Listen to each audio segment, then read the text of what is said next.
Bismillahirrahmanirrahim. Assalamualaikum warahmatullahi wabarakatuh. Hamdan wa syukrulillah. Hari ini kita akan mempelajari materi statistika pada muatan pembelajaran matematika.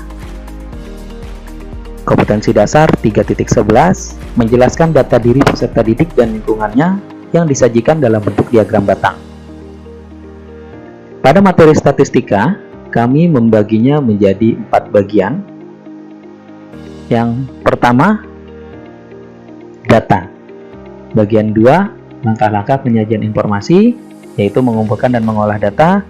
Bagian 3, langkah-langkah penyajian informasi, yaitu menyajikan data. Bagian keempat, langkah-langkah penyajian informasi, yaitu membaca data. Pada video ini adalah bagian pertama, yaitu tentang data.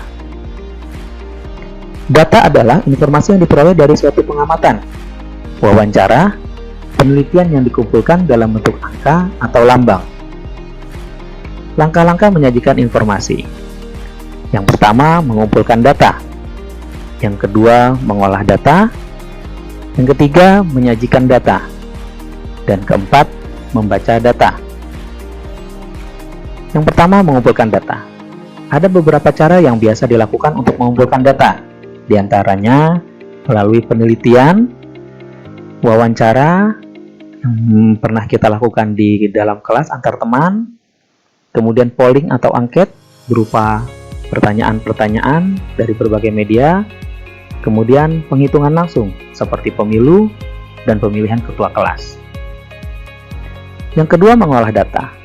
Setelah diperoleh, data akan diproses menjadi berbagai bentuk. Di antaranya adalah tabel dan diagram. Yang ketiga, menyajikan data. Penyajian data dapat berupa tabel atau diagram. Mungkin tadi ada yang bertanya, bagaimana sih bentuknya tabel atau bagaimana sih bentuknya diagram? Kita perhatikan. Ini adalah tabel berbentuk kotak-kotak, kemudian dibatasi dengan garis-garis vertikal dan horizontal, kemudian ada baris dan kolomnya. Nah, nanti akan dijelaskan kemudian. Kemudian ini adalah diagram. Diagram yang kita pelajari kali ini adalah diagram batang, salah satu dari berbagai macam bentuk diagram. Tabel. Tabel adalah daftar yang berisi sejumlah data atau informasi berupa kata atau bilangan yang tersusun dengan garis pembatas terdiri dari baris dan kolom.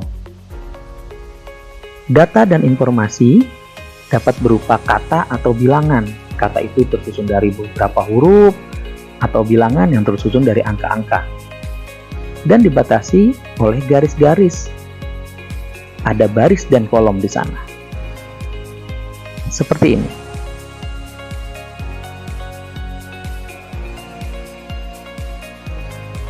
Baris. Baris adalah bidang yang memanjang secara horizontal atau mendatar. Mendatar itu dari kiri ke kanan atau dari kanan ke kiri. Kita lihat, yang mana sih baris? Ada highlight hijau, inilah garis. Maaf, baris. Kemudian kolom.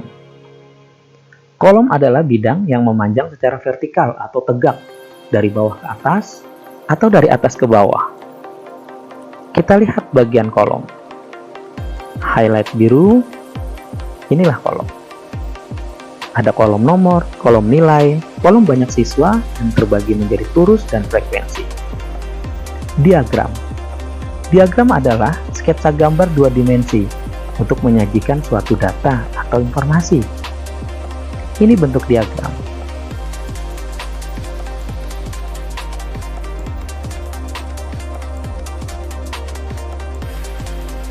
Yang keempat, membaca data. Jika data telah disajikan dalam bentuk tabel atau diagram, maka data akan mudah dibaca. Karena salah satu tujuan penyajian data dalam bentuk tabel dan diagram adalah agar data atau informasi mudah dibaca.